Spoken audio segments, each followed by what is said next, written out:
almost there. Okay, guys. Oh, you guys! Where... David? What the hell? I have been worried sick. Relax, honey. I just took him to the mall to hang out. The mall closes at 9. It's 12 o'clock. You stopped off for ice cream. When the did we get ice cream? Did you get ice cream?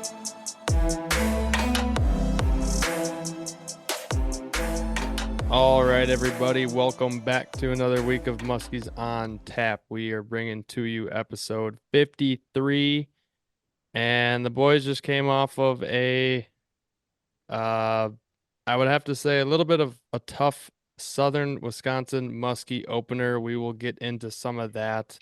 I don't know how much we're exactly going to have to say on it, but we'll have more. We'll have better info here coming up shortly when we get Austin on and hopefully tell us what we did wrong, something like that. So without getting a little too far ahead of myself, I'll introduce the other members here on tonight. We got none other than my brother, Max. How you doing tonight, Max? Doing good, feeling good. Excited to be here with you tonight.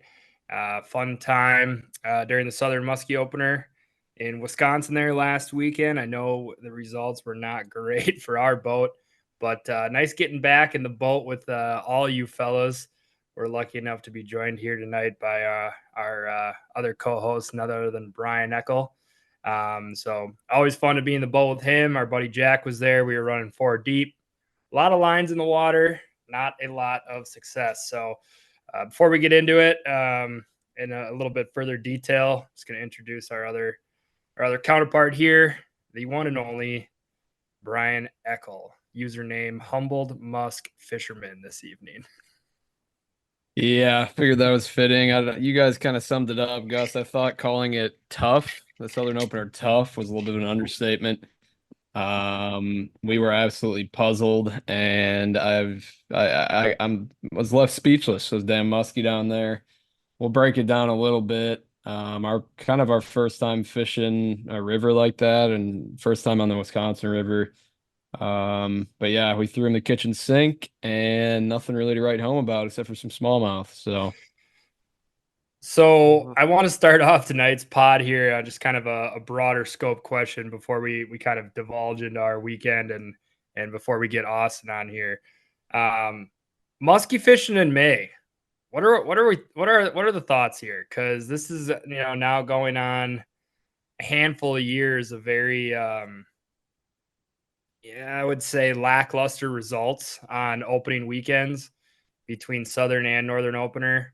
I think maybe we got to have a little shift in mindset. It's just nice to get back out there and check out some baits. See that's like the lures. coward's way out. Yeah, we say that in retrospect. I forget skunked, but people catch fish, and I feel like we just always seem to struggle. And it's so hard to predict a fish in May when the water temp fluctuates a few degrees each day, and then you have a cold front, and then it's 75 the next day. I don't know. I think it just messes with the fish so much. They don't know if they should be spawning or done spawning, and they're just hard to find. What is a normal muskie spawn? I feel like we battle with this every single year where people are like, yeah, if just we could get some stable weather, some incremental warm up throughout the month of April and May. And it's like, as long as I've been alive, I have never been a part of a year where that actually falls into place. I think I completely agree with that. That's what I've always seen in the spring is like it's not even close to consistent weather. But I mean, the only thing you can take away that I've ever been able to take away in the spring is that consistent weather is like king. Like that's when fishing is just like awesome. Prefrontal stuff is good too, but like just stable, warm, breezy weather is gonna get the job done. And we had the opposite of that. I think it was all over the place this past weekend. I mean, we woke up with frost on the boat Sunday morning, right? Mm-hmm. Mm-hmm. Yeah, it dipped a good bit below 40. I think I told Max, I'm like, yeah, it's like 36 out right now. We don't need to be starting right away. But no, it was tough. I mean, I think we probably had to deal with a lot of fish during the spawn. Uh, we fished the Wisconsin River, and for those that haven't, or for those that aren't in Wisconsin and don't know, we finally did get a ton of rain, and ultimately it just started filtering through the Wisconsin, which is, a giant system of dams, and the floodgates were open. I think in the 2 days we fished three dams, and that water was ripping. Yeah, every dam I drove by on the way in and out of town was wide open. And I don't know. I think I was hearing people say the CFS, at least in the dam north of Petenwell, was like over 16,000, which is super Oof, high, I guess, yeah. for that stretch of river. It was rough, dude. It was pushing, yeah, 15, I 16,000, and I like we've the never idea fished of it, but yeah, I like the idea of high water though. Like in a river, if yeah, it's high water, traditionally they just push up into the bank and find eddies, and they, you know, by the book, it's they're in gettable spots and predictable spots, but not this weekend. it sounds easy, but some of those spots, like we were just going into some of these areas completely blind. So all of a sudden we'd be fishing a good eddy, and then we'd have obstacles like bank fishermen were just littered everywhere. A lot of people posted up walleye fishing and white bass fishing, had to get around them. And the next thing you know it, you're out of the eddy, and all of a sudden you're in the main river current going 3 miles an hour, and you can barely even get a good cast in at the bank. Well, and then to add, like, yeah, you'd get in the eddy, and most of the eddies we fish, or most of the flats we'd fish that were out of the main current seam, were like a foot and a half to 3 feet of water, and our boat, it felt like Yeah. every couple minutes was sitting in like 1.2 feet of water. I'm like, what the hell? You're trying to run a diving rise or whatever, even a glide bait, and you're just diving it into the sand. So I don't know how that river fishes in low water, but I mean, after our success or lack thereof, it seems like it'd be easier. Probably a little more structure fishing. I don't know. It's tough to structure fish a bar out there or like some sort of break line, like I said, when the current's ripping. So it's like we could only fish the eddies, and of course, every eddy that we could find was just like desolate. I mean, Max, if you want to touch on the one fish we did raise and kind of like the spot it was in and how that came about. Sure. I mean, I guess I just want to touch on this real quick. I mean, you're probably going to hear a lot of excuses from this camp on this podcast on why the job didn't get done, and it's just a little bit of bitching, maybe a little bit of venting, kind of using this as a coping mechanism for having a long weekend. But I think with all that said, I first and foremost just kind of want to tip my cap to some of those guys that kind of either make a career or fish the Wisconsin River system a lot and do well on it, because like you said, Gus, this is really our first, time, or Brian maybe said it, but this is our first time really giving the Wisconsin River its true due. And I'll say this, I mean, it is way more complex and vast than I had ever imagined. When you're looking at it on a map, you just don't really get the full scope of all the different stuff that you can fish. I mean, you think of it just It's as like, huge. just think of it as a river, but it really kind of lays out like a series of just, endless lakes and, back areas, sloughs, marshes, main river channels, dams. Like there is so many different components to fish. And these guys that have really dialed it in, like props to you, because yeah, that is a way more complex fishery than I had guessed, or I guess thought it was prior to doing it. Yeah, it when we were driving, like anywhere, I guess if you want to call them like the lakes or whatever, like in between each dam, they all had so many different like fingers that would branch off them, and a lot of them weren't because there was like a feeder creek. It was just kind of like a branch of stagnant water. And I feel like in low water, you'd be playing with like 8 inches of water back there, and it's probably just choked out weeds in the summer. But um, I don't know. I mean, yeah, I was amazed by how big that Wisconsin River system was. But I feel like it fishes really small. Like even in high water, like it raises foot deep areas at 2 feet. Like, yeah, I'm sure there's fish in there, but it just such a weird thing to fish. I don't know. I Well, enjoyed the style of fishing a lot. I would love to do it again, but man, was that a grind. yeah, I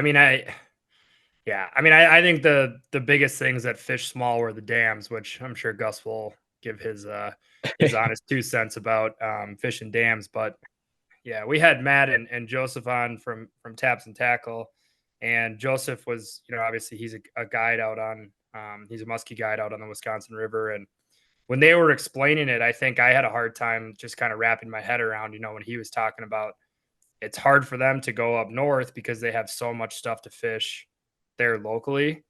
And now I totally get it. And like you were saying, Brian, I mean, yeah, I'm sure some of that stuff that we saw this weekend is unfishable, but I'm sure a lot of it, like when that CFS drops and the river slows, it probably also opens up a lot more Yeah. areas to fish because Yeah. there was so much stuff that was just unfishable that we were on. Because like Gus was saying, you'd pick apart a spot, and next thing you know, you get back into the current areas and your boat's just like flying down the river. And it's kind of a tough style of fishing early season because you're in your brain, you're like, well, these fish are probably lethargic. They're either, maybe just going into the spawn, maybe just post spawn. So, you kind of associate that with slower moving baits. Well, fast moving water and slow moving baits is kind of a tough thing to do. Yeah. So the people that were able to find success, like I said, tip of the cap to you guys. I would be curious to know how they did it, how they tackle this Wisconsin River beast during other times of the year. Because I think more now, I am more fascinated by it.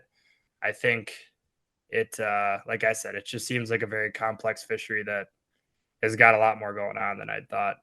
But with that said, I'll segue a little bit into.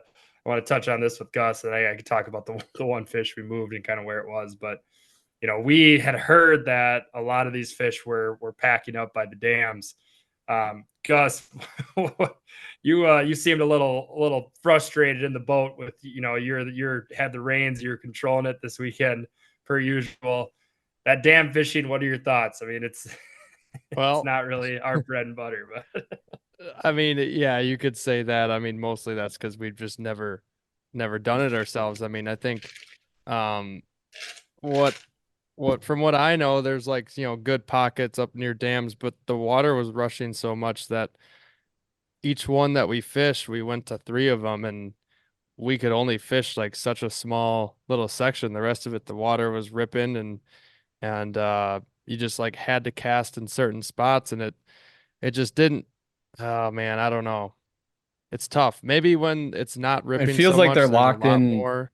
Yeah. like they're just locked into a little playpen when the dam's wide open.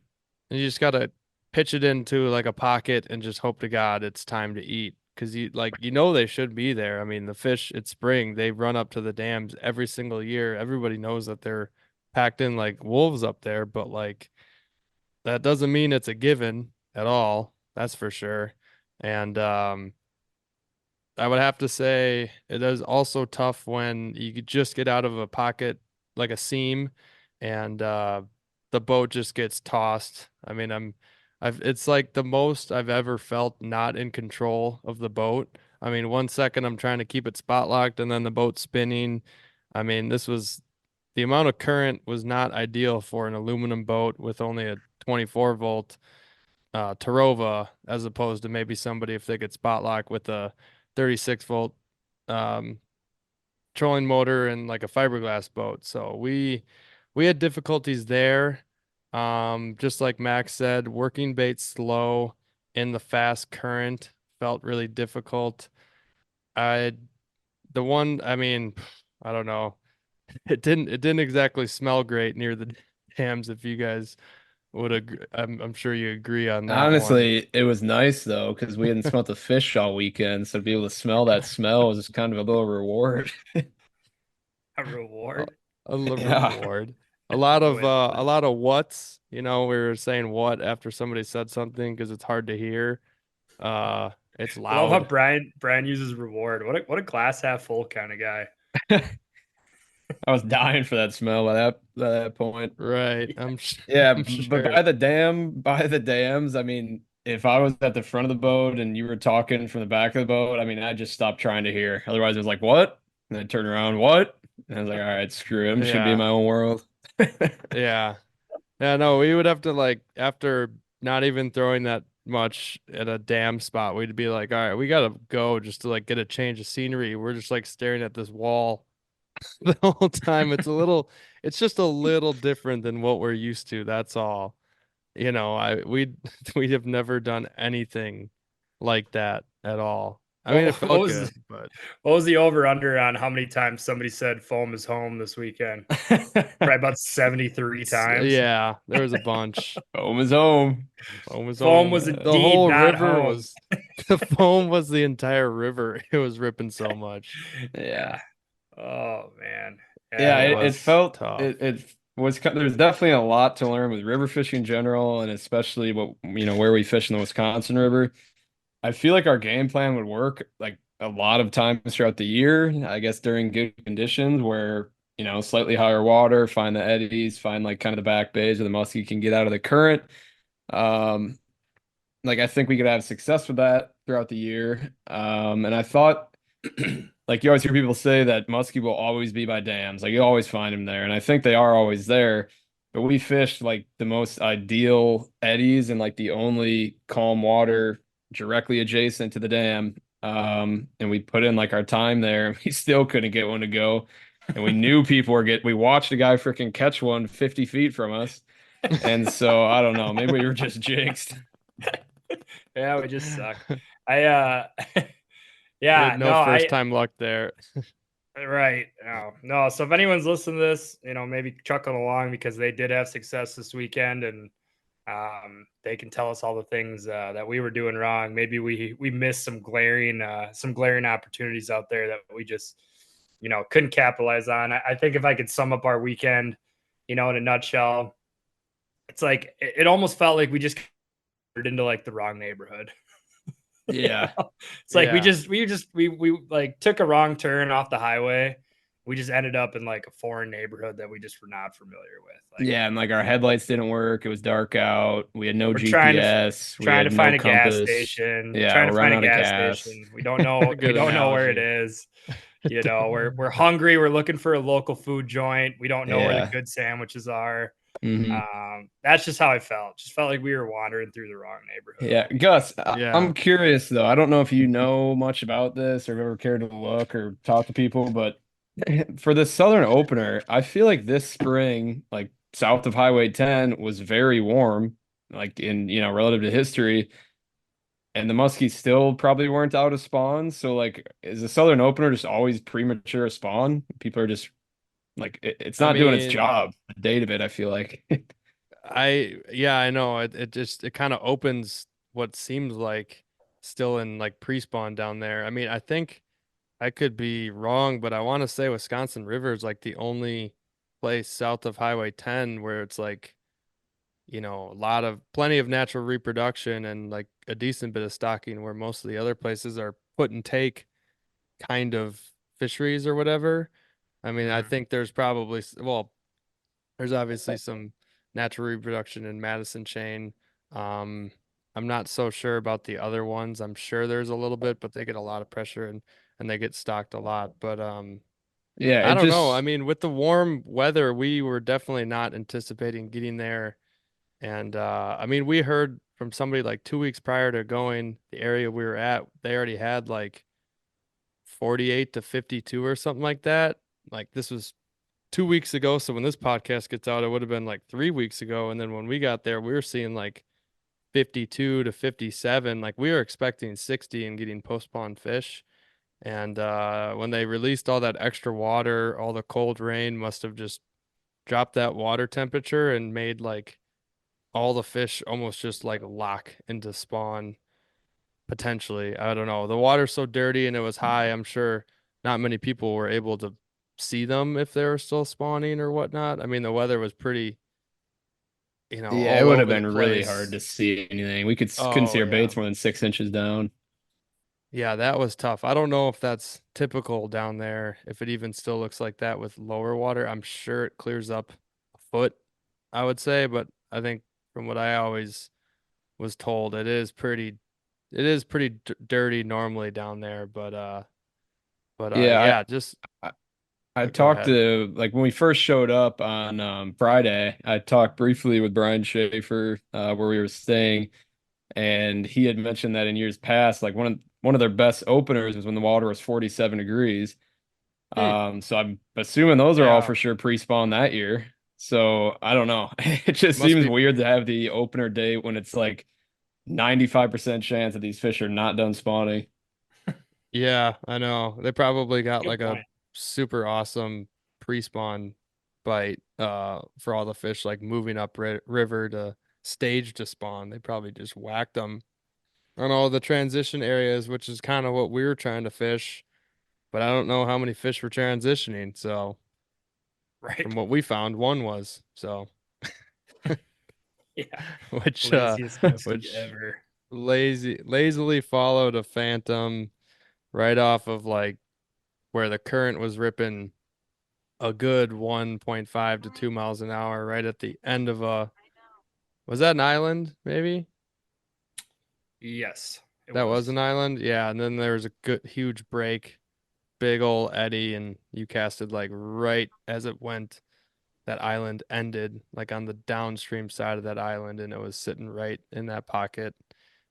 Pretty much textbook. It felt like we made casts into similar type areas all weekend for the most part, and then that was the only one to come on out and pay us a visit. I mean, I think Max and I were the only ones to see it. I barely caught a glimpse of it. It was just low and lazy and pretty big though. I mean, was that at least low 40s?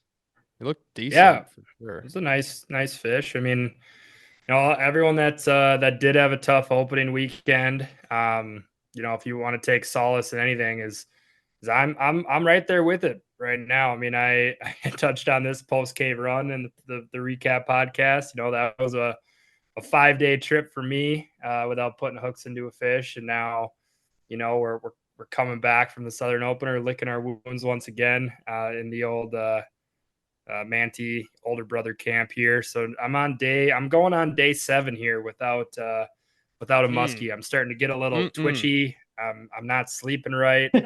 Oh no. I've had to up the melatonin dosage here.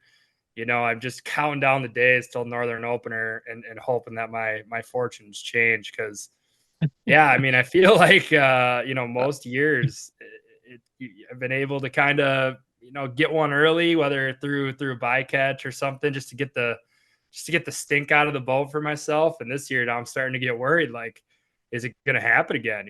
So I don't know if Northern No Openers worse what you feeling. should be praying for. That might not be any easier. We'll see. I mean, I'm hoping we can fricking get a warm up here in northern Wisconsin. It's been cold. I mean, everybody was like, "Oh my God, warm spring, early spring," and that has not been the case. And the forecast ahead looks cold. cold-ish. I mean, I don't. I mean, we barely touched 70 again finally up here, and the 10-day is looking like. Okay, finally there's a day that hits 70 and upper 60s, but all the nights here are still in the 40s, like consistently. And actually a few get down to 31, 38, Dang. 39. So don't expect the water to be heating up real quick. I got some reports from some people that some of the stained waters up here, they've seen a couple muskies staging the spawns, so that's a good sign because it is May 7th currently the recording. So that would mean that maybe this could be a very, surefire year for some of these stain systems to have like fully post-spawn fish and not work with any lakes that are in a funk. But with that really cold, sustained, night temperatures, I can't imagine those deep, clear lakes of any size with a deep basin is going to get heated up because those take a while. That's a lot of water to heat up. And we'll see where that is. I'll keep everybody updated. Right now, I've been on a mixture of a lot of lakes from sizes like 300 to 1,000 or so, and still getting a few sections in like the upper 40s in temps. but typically seen more so like 53 to 55 or so. But that's the first time it's kind of hit that. There was some superficial temps that were a little bit warmer a while ago, but that was just superficial surface, a little bit of wind. One cold night's gonna snap that right back down. We need, as we already vented on, we need a little, not consistency. We just need warm weather in general. Like it's gonna do what it does in the spring. It's gonna go up and down, but the ups have not been that warm for quite some time now. Have you Um, laid eyes on any muskies paired up in any of your smallmouth adventures? no, I have not seen any yet, which is actually quite surprising because I've found every other species other than muskie yet. Crappie have been around. I've seen plenty of perch. Um, pike have been around. Walleyes have been right there with them. Largemouth bass. I have not laid eyes on a muskie in any of these northern lakes yet, so Hmm. maybe soon. I don't know. It looked like a good amount of people got them as bycatches with that pretty juicy Saturday morning, Saturday midday weather we had up here, kind of before Mhm. that storm that the whole state got. But other than that, I've talked to a lot of people, and whatever system that was that went through put a huge number on the state. It felt like a lot of people struggled after that.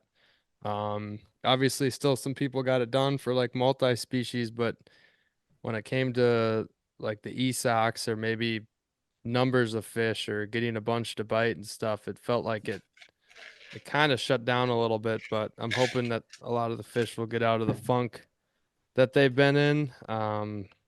But we shall see. Weather's looking all right. Lot more rain again in the forecast. So Hmm. um, we prayed for it in March and April, and we're getting it. So honestly, not a bad thing. But also before we move on to anything else, I do also want to say hats off to the Wisconsin River people. I agree with Max. He already touched on it, but that is a super vast system. Um, it does seem like there could be like a lot of dead areas. So like the time and effort that some people have put into like find good bites and areas to fish is really really impressive because you just on a map you just look and it looks like a river, you fish one bank, you fish the other, and it doesn't seem like that's fully the case. And the fact that there's so many dams means there's so many reservoirs, which means there's so many of those back sloughs and giant cabbage flats and all sorts of stuff there. So really Mhm. cool. We will be back for redemption. Um, we hopefully the next time we go, we don't have ripping CFS and 53 to 57 water temps right in the middle of spawn. So Because I can't say we learned much to change next year. So yeah, let's hope we do not have those same conditions. if we do, we'll probably go somewhere else, or I'll drag you guys up here and we'll go smallmouth and walleye fish. Yeah. That sounds good to me. Real quick before we tap in Austin here, I do want to give a shout out to all the folks that we ran into on the water this weekend. Yeah. Apparently, a good amount of listeners in Central Wisconsin. So thanks to everybody Yep. for making us feel cool out there on the water. Yeah, that was Yeah, that was pretty sweet. But it happened a couple times, and both times it was like Gus or Max, you guys know that guy?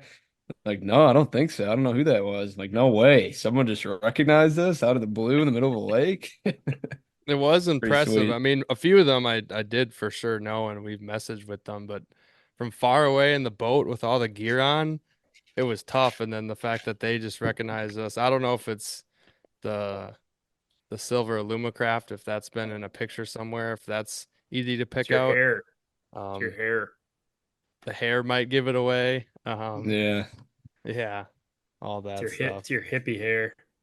It is getting a little bit long.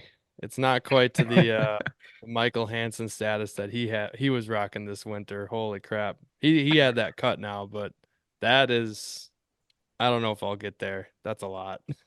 Well, either way, thanks to everybody who Yeah. said hey. and that was awesome. So let's tap in Austin here, see how he did for his Southern opener, and it'd be good to catch up with him as he's already gotten his guiding season fully underway there in Northern Illinois and Southern Wisconsin. So be curious to see how the start to his season has been. Looks like there's been some great pictures coming out of his camp. So let's tee up that interview.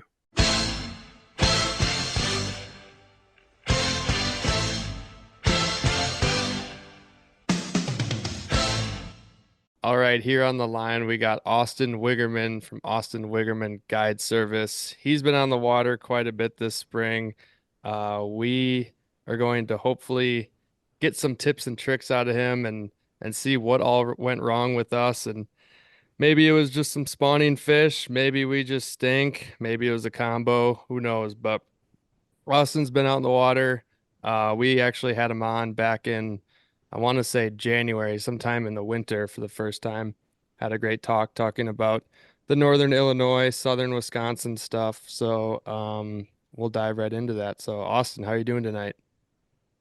I'm doing a heck of a lot better than if you would have called last night, that's for sure. Ended up we had a wild day on the water today, boated one and had a few lost fish, so no complaints on a day boating a muskie. Right on. Well, we appreciate you joining our reoccurring guest club now. I think this is officially now. We got to send you the free T-shirt, hat, everything like that. Oh, there's perks. Big time perk. It's like a membership situation, like a Delta Club, High Miles, whatever, Sky Miles deal. Frequent flyer. I'm all for it. I am all for it. So I'm pumped to bring you on here tonight because, you've been doing a lot of fishing lately. So I think you're going to really help us out here as we move into the season since yours has, officially been underway. But before we get into it all, I saw pretty interesting on your old Instagram this morning. You want to touch on that at all? Looked like there was some real Jurassic Park stuff going on in the waters you were fishing. Like every day you get new people in the boat, and you always like tell stories throughout the day, and you're like, you just think you've seen it all, and I know I haven't been guiding quote unquote for all that long, fourth year, but I've been fishing for a long time, and it just seems like you just run across things that are new every once in a while that are just wild and hilarious. And this was certainly one of those things I have not seen yet. But we started the day early morning, I don't know, hour after sunrise or whatever. We fished our first spot, and I was like, all right, well, there's a whole bunch of fish there the day prior. We ended up pushing up, and we basically all grab our rods, start taking a cast, and the guy up front's like losing his mind. He's like not even really saying words, just kind of gibberish. And I look up, and there's like this 50-51 with like a 2-pound sucker in its mouth, and he's just got this thing T-bone, just shaking his head, like gills flared, like trying to like just reposition it in its mouth, and the thing just like spun in circles. It was the wildest, craziest thing to watch, but it felt absolutely dead out because there was no wind, straight sun, and then we pull up on that, and I'm like, what is going on? It was just the craziest shit, and then they were going wild, but I was smart enough. At first, I was like, somebody pitch a bait, and I was like, no, that ain't gonna freaking happen. The thing's Just got a had a whole meal. breakfast sandwich in its damn mouth. So I ended up grabbing my phone and getting a quick video. It was wild. Overall giant Illinois fish, but it was certainly the start of what made sense for a new moon, pretty quality day on the water. So it was a fun way to start. Those guys had never seen a muskie that big, so it was interesting, but it was also just crazy. It's just so cool. I feel like when they're not behind a bait, to be able to just observe them and like to Right. watch this thing just absolutely just murdering this sucker. You could just see his head on one side and his tail on the other, and he just looked so sad. And I was just like, that is so cool. So That's that was definitely a awesome. good way to start the morning. That's pretty awesome. So that would probably say that where you're at, it's pretty post-spawn. Those big females aren't afraid of the big stuff. I know plenty of people have said, if you get good way after the spawn, don't be afraid to throw some big ass baits, and that pretty much says it right there. I mean, that sucker's got to be the size of a pounder. Oh Or, yeah, it was like a perfect pounder size for sure. I mean, it's funny that you bring that up too, because I had said to the guys right after, I said, don't you love when you read the rule book and they tell you to throw little baits in spring or whatever, and they're like, Yeah. that's such a good point, because I mean everybody and their brother would consider this still spring, you know what I mean? Yeah. And sure, our temps, I mean, water temps today ranged when we got out there started at about 67, and when I got off, we're already all the way up to 72, 73. But I mean, it hasn't been like that by all means. We've had so many drastic changes going on within our system within the last 3 weeks. And before I forget to answer your question, I do think the vast majority of our fish are through spawn. Um, Okay. like last season, I had seen fish all the way into almost middle of June paired up. It was just a weird year of up and down temps, and like the last pair that I saw, I think was like June 12th, but it was like 72-degree water temps. So I mean, our fish are just strange. I feel like there's so many of them, and they go in waves.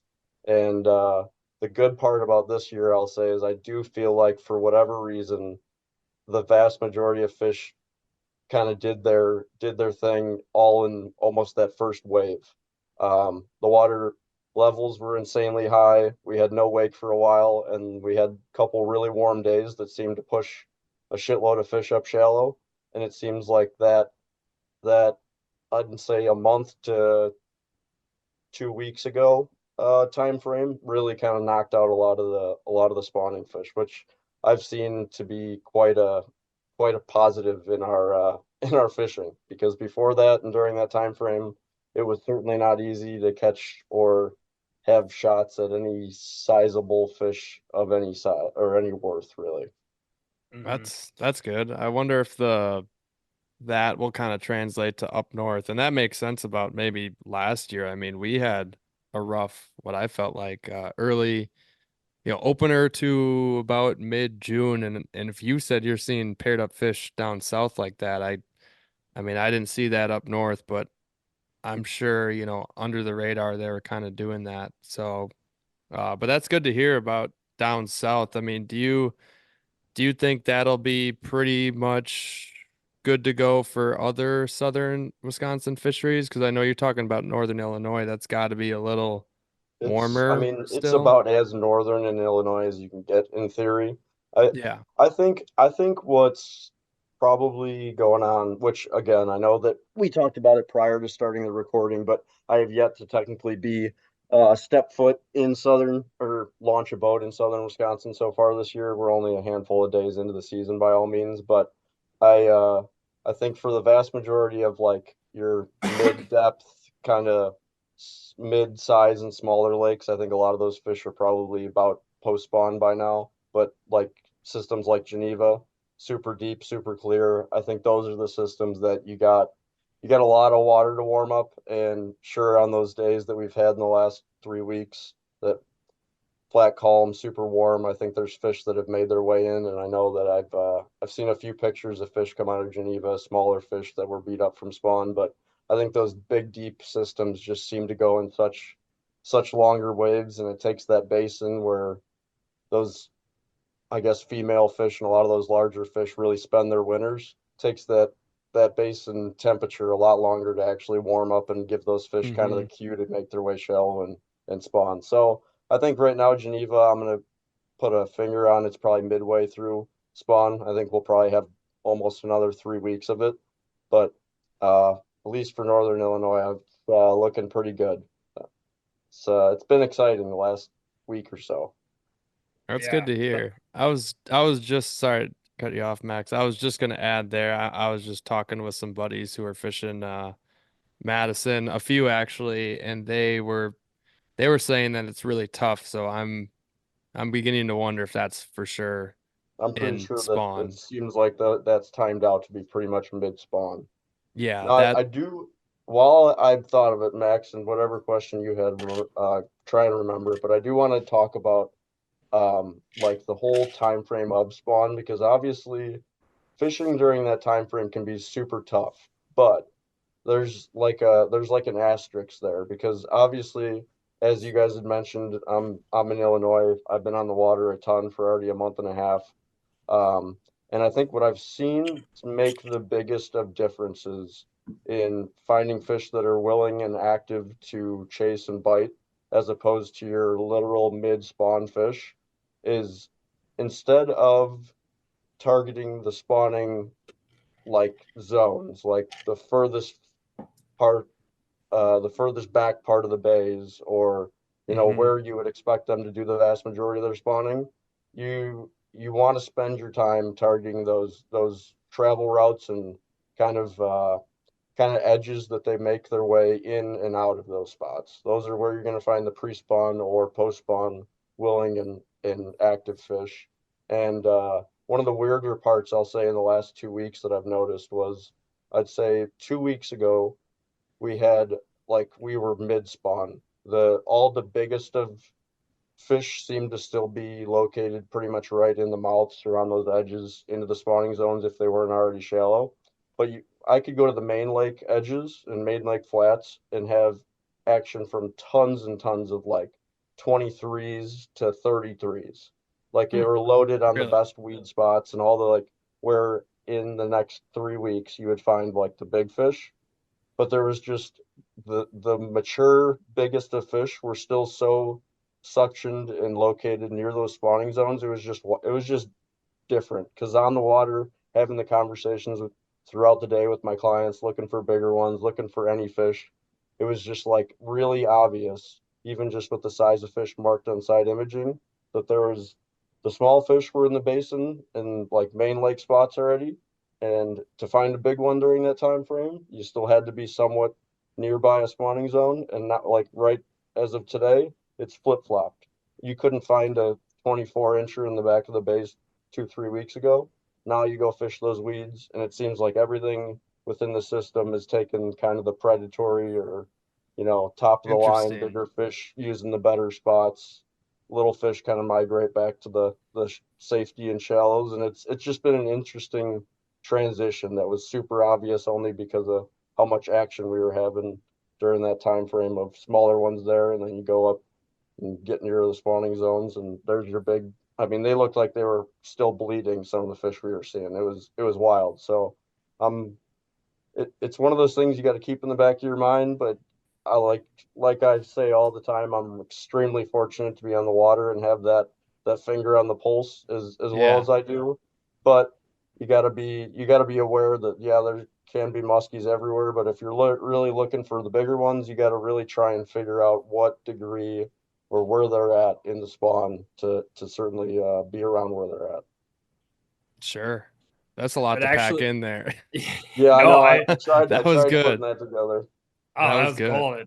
And actually, like the way you ended that kind of segues back to like my original question before, Perfect. we kind of went on. So it works out well. Because my curiosity, to go back to seeing that big fish today, take down that sucker. I mean, obviously from your video, it was up on the top of the water column. I was curious, one, did your client like see the fish chase the sucker around and then eat it?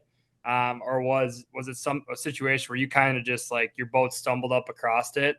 And was it in a spot where you were like, whoa, I haven't seen big fish here yet this year?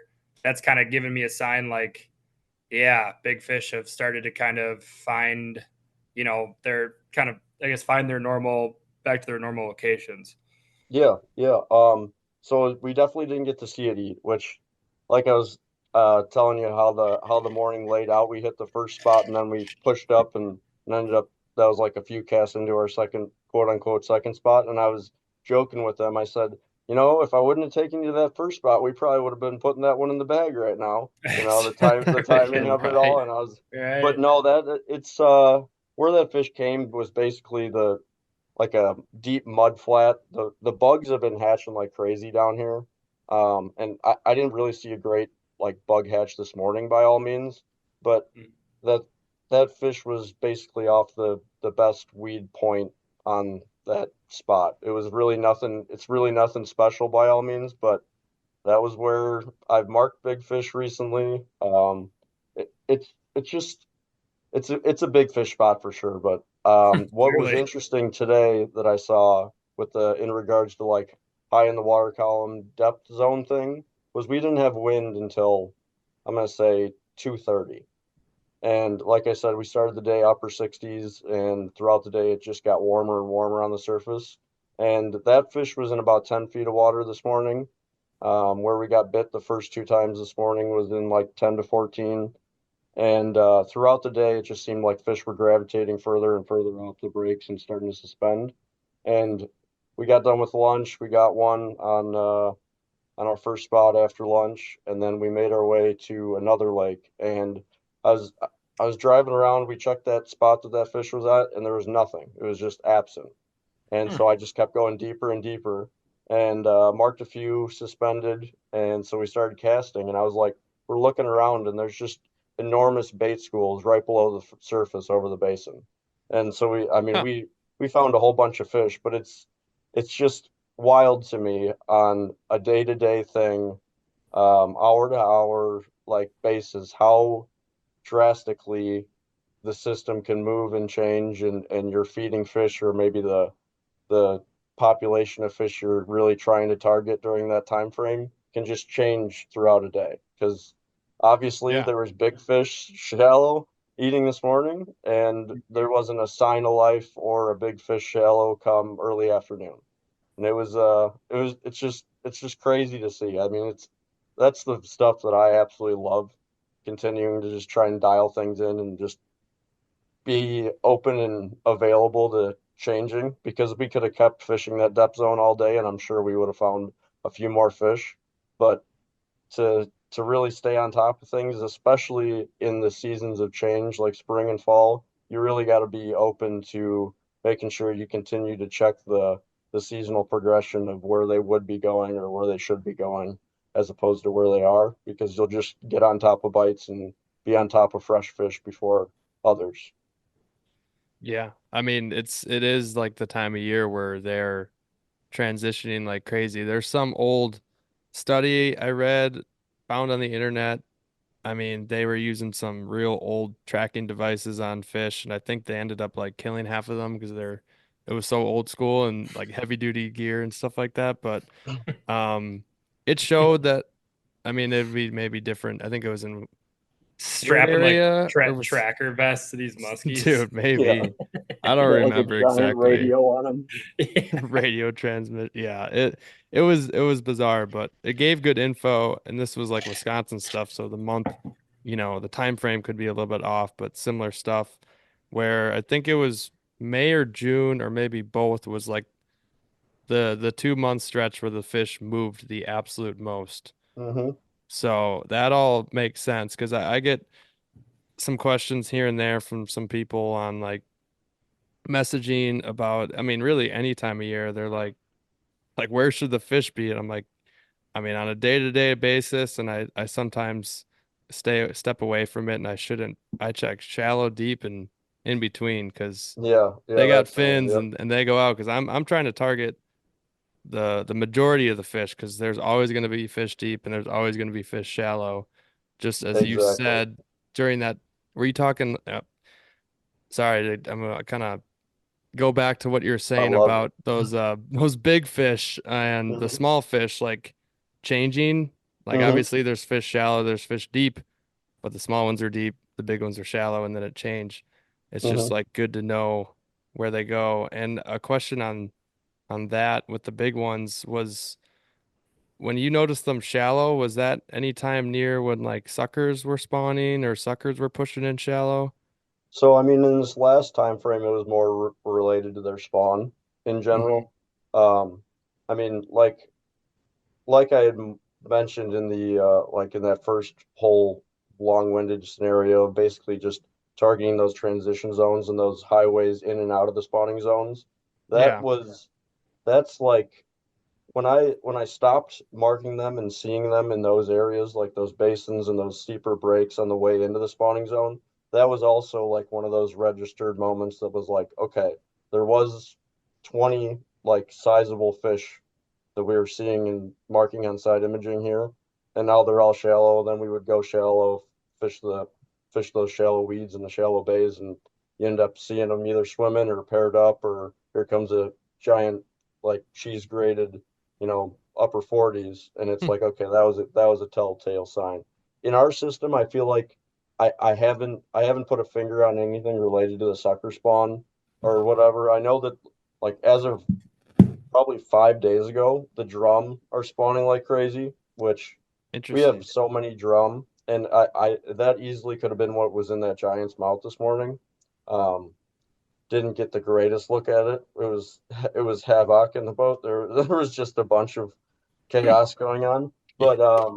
But I mean, I know for a fact, and there's tons of people that have said it, but you get into a system that has big fish in any scenario, and they don't get big from eating tons of little meals. Like I think that especially when these fish get done spawning, and yeah, it can be tough in that first week or two when those big fish are done. They just seem like zombies, and we have it every year that you see 40 fish a day, which we've had a few of those already, and we're kind of past that time zone now where none of them are going to bite your bait, but they come in lazier they can be. You can tell their mind, their like mental has switched from spawning towards feeding, but they just don't have that energy level and that activity level yet to really commit. And then you get into the time frame we're in now, where I'm still seeing fairly beat up fish. There's some that seem like they're recovered, but then the big fish I think are pretty good and through it.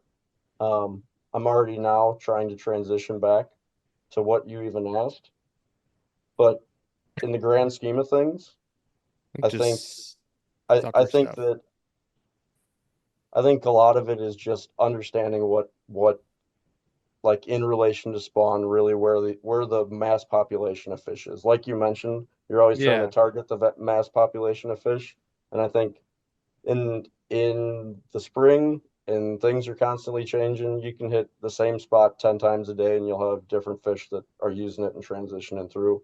Targeting only the big fish, would say, is tough until about now when a lot of them start to suspend and you can go out and find shad schools. And I'll have to send you the side imaging pictures I had today. There's Oh a yeah. bunch of awesome just shad schools with two or three muskies sitting perfectly with them, and That's it's so fun. cool. It's That fun. is Baby, super cool. some babysitters. I mean, that all makes sense because I mean, everybody talks about a notoriously tough big fish bite on opening weekend of Wisconsin. Seems like every once in a while somebody stumbles upon a big one. And I wonder if that has to do with the timing of our opener being like 1 to 2 weeks after spawn on majority I think it lakes, is because and all then the openers I've ever don't get the fished big up there ones. is always perfect. Like the water temps are like perfectly, either like 60 or like 63. Some you get to some of the bigger lakes or smaller lakes, it might be, either or on either side of that. But yeah, Mhm. I think that seems like that's about the time frame that Northern always lines up with in relation to their spawn.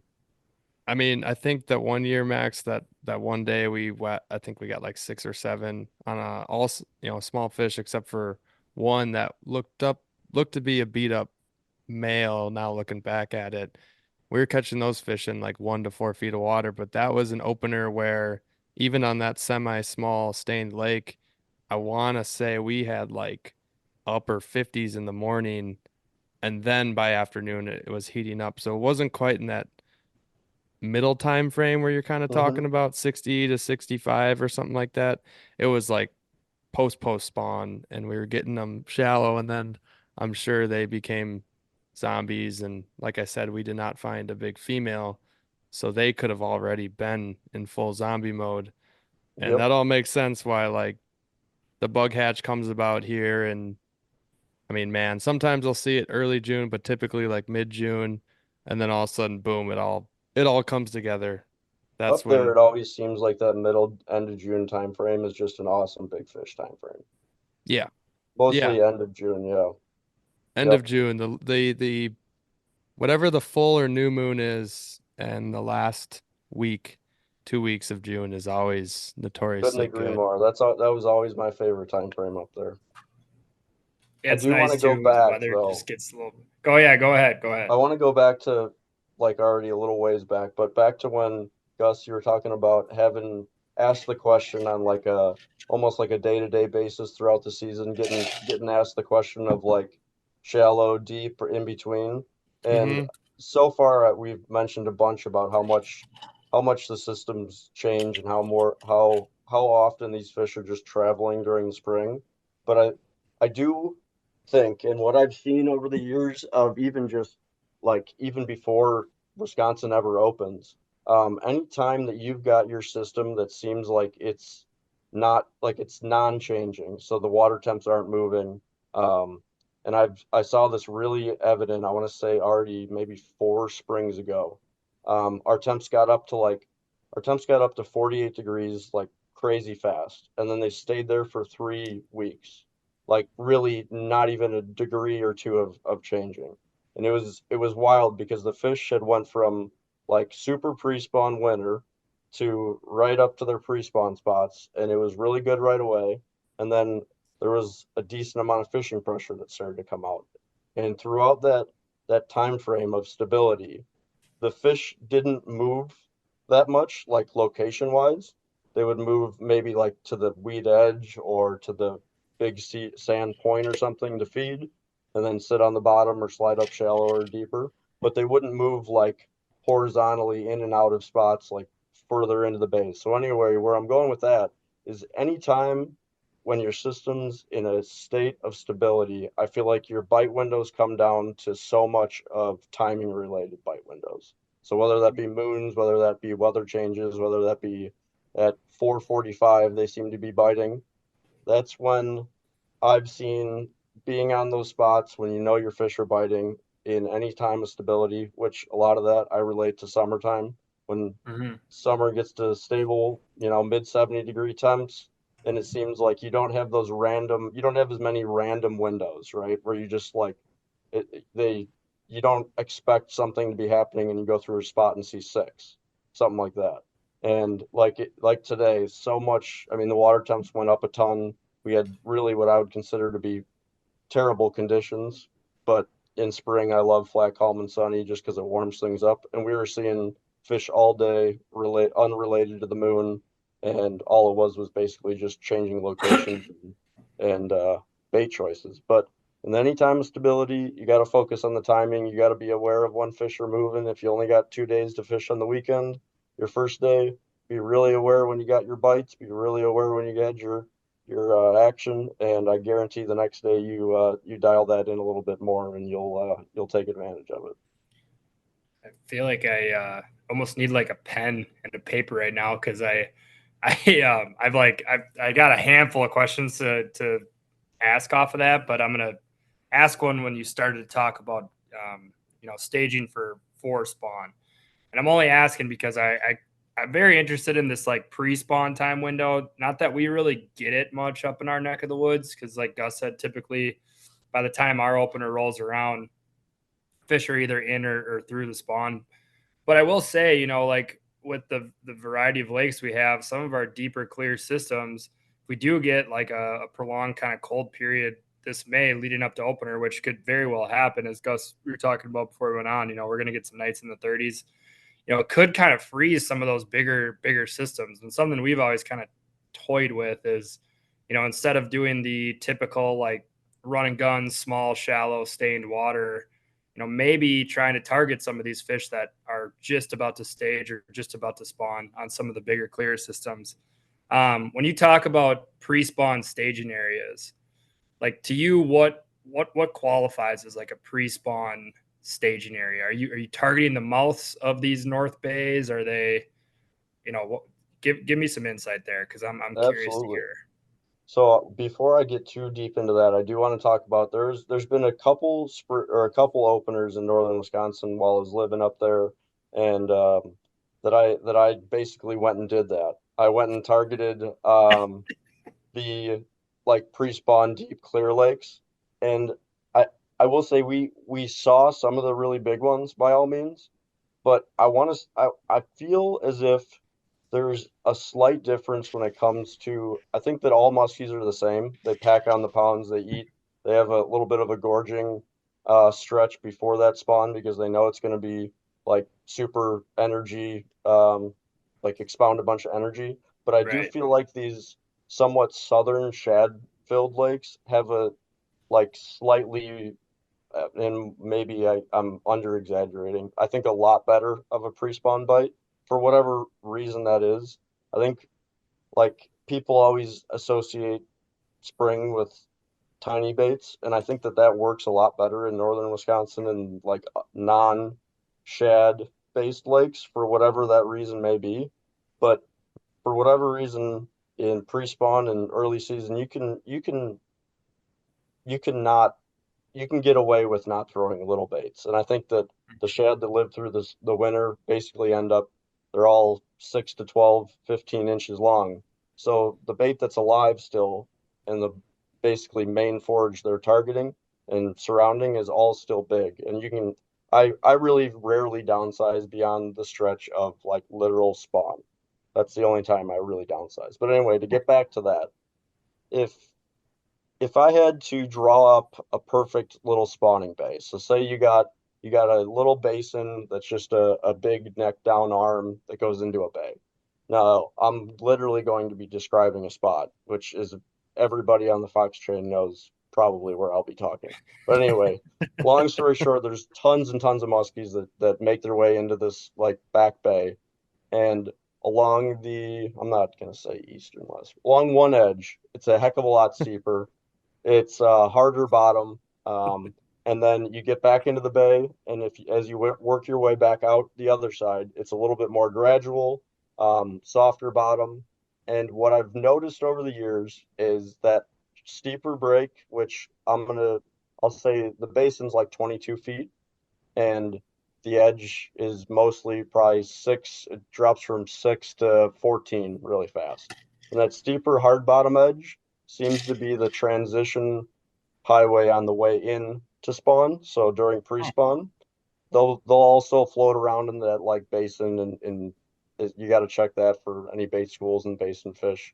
But on the way out, when they're done spawning, they use that edge very limited in comparison to the more gradual, like weedy, softer bottom side of the bay on their way out. It's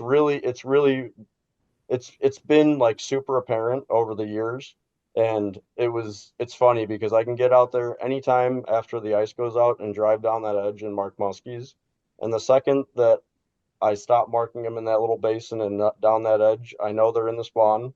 And then the second that you start seeing fish down that other side, and you can fish around the whole thing. And during pre-spawn, you'll find them there and in the back. During the spawn, you won't find them on the steep break. You'll find them in the back and starting to make their way out. It's a pretty cool thing. But what all pre-spawn spots, most of the time I'm targeting any like steeper edge, hard bottom. Our system really doesn't have any like fishable wood. Like there's some cribs that hold fish, but they're really not great cribs by all means. Um, and I really like steep breaks, and the reason being, especially if it's hard bottom, is those big fish that usually stage, I'll say in the 10 to 20 foot zone during that pre-spawn. They just have access to go into slide up super shallow if, say, things do warm up like crazy. They can go take advantage of it. Things cool down, they get right back out into the stable water, the cooler water. So I mean, when most people talk about pre-spawn fishing and early season fishing, they're mostly talking about shallow water, warm bays, good weeds, but those are also the most unstable sections of the lake. So during quality warming trends and good weather, sure, those are great fishable areas. But during inclement weather, up and down, cold fronts, those areas get affected super quick. The fish turn negative super fast. And if they don't have access to slightly deeper water that hasn't been affected by those cold fronts or crazy wind or whatever it may be, you're not going to find active fish. You're going to have to wait for the classic muskie book, wait till the afternoon so it warms up a bit. And that's it's been kind of wild. Like the Fox chain's known, it's got tons of fish, right? It's got big fish, it's got small fish. And before guiding, I'll say, basically all my pre-spawn fishing was done targeting big fish, open water, deep breaks. And we literally would catch maybe 2, 3 fish under 40 inches during the month of April. And that was simply because it was really apparent all the female fish were out deep. And the second that temps got into those low 50s, like across the board, like basin and everything, you would start seeing those big fish slide onto those edges and into the bays to spawn. And the second that May came around, your average of over 40, like I think I had a 43-inch average or 42-inch average for the month of April, which is really good for that body of water. But the second May hit, it was downhill. You could fish out deep, but you're starting to catch and come in Right. contact with every fish of every size. So Yeah. it's pretty wild to see the movement within them, but I'm definitely targeting those basins and those steeper breaks, hard bottom related on the way into spawning zones. And the second that you think they're in spawn, you gotta start checking the more gradual slopes, good weeds, classic spots. Sure. That's freaking fascinating. I think before we dive into any more questions, let's give a quick round of applause for Brian jumping on here tonight, joining us. Yeah, let's Sorry, go, I'm late, Brian. fellas. How was San Francisco or San Diego or whatever? Was that the last time you were on?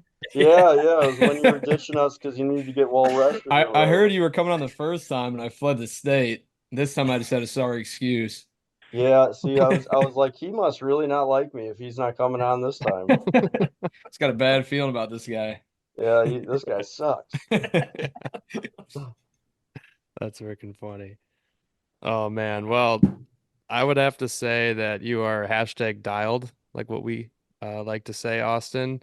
After Yeah, hearing that, you pretty much follow the fish to a T.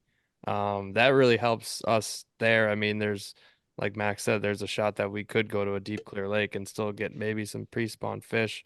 But going back even further to what you said about northern Wisconsin, still might not be like a great viable option to do the entire weekend because there's a few times we've heard about some really big fish, 4 foot or better, getting caught on opening weekend on like big deep basin lakes is by people bass fishing in yep. the shallow weeds.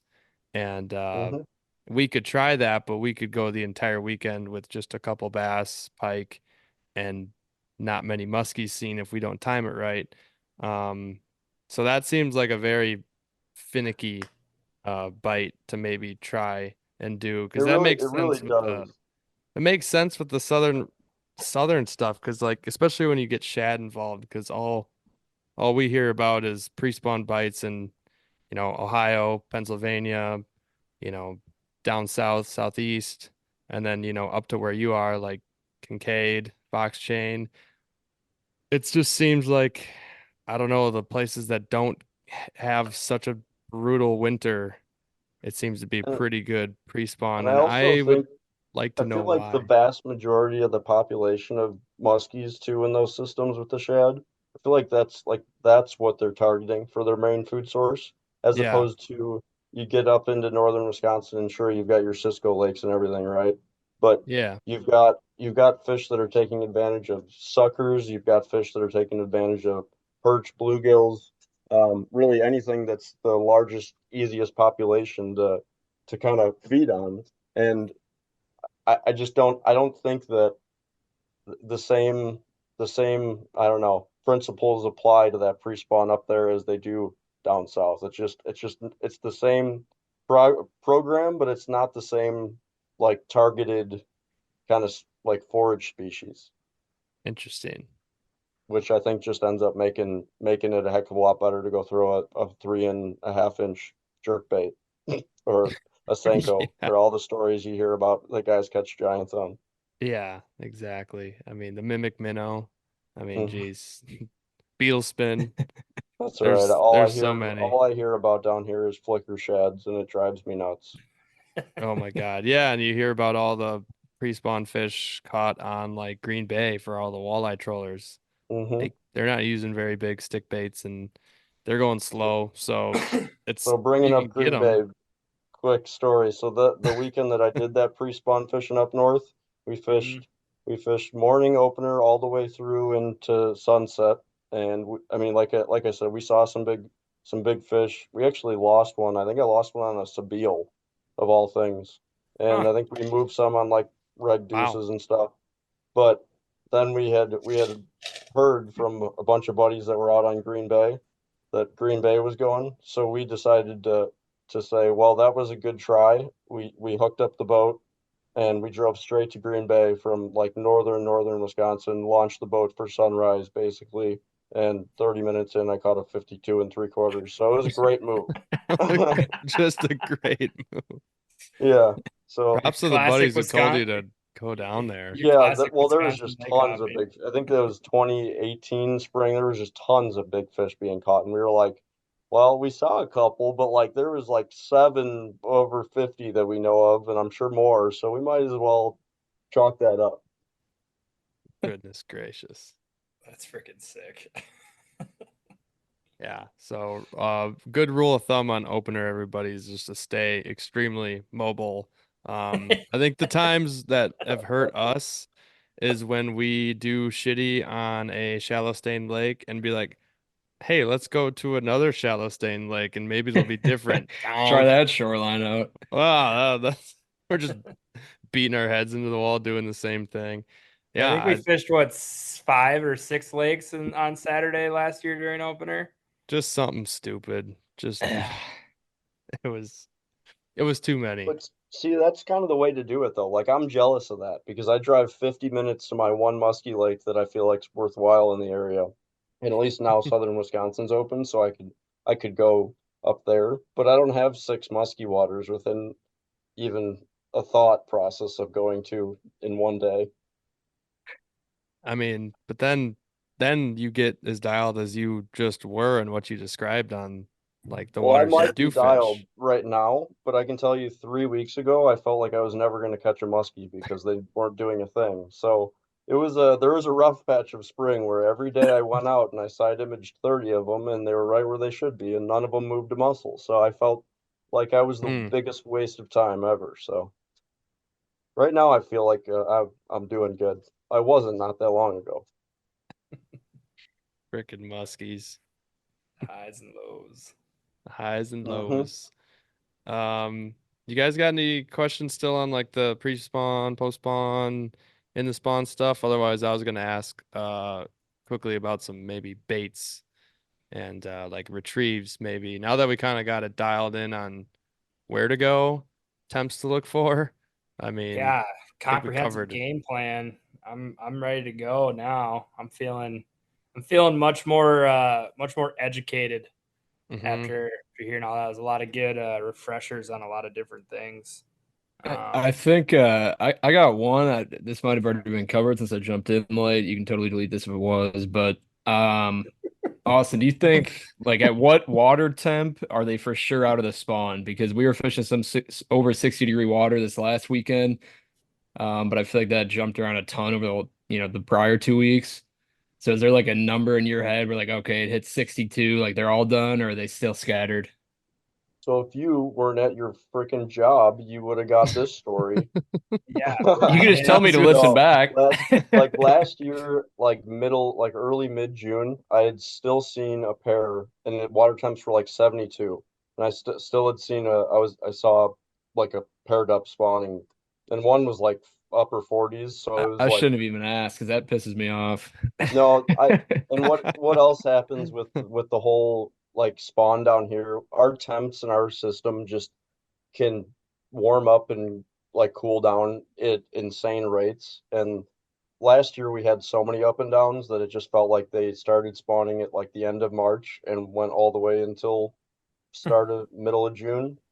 But this year's been a lot more progressive, and I would say the vast majority of fish are good and done by now. So I think it really depends on how steadily and how progressively your spring kind of coexists and progresses. I think by the time by the time your temps get like steady into the low to mid 60s, I think your mass population is good and done. But all depends. I think I related also basically to the basins. If your basins are good and warm, like you don't drive out of the shallow bay and it cools down 7 degrees type of scenario. I think if your basins are like steady 60 and above, I think you got you're pretty much good and through it. yeah.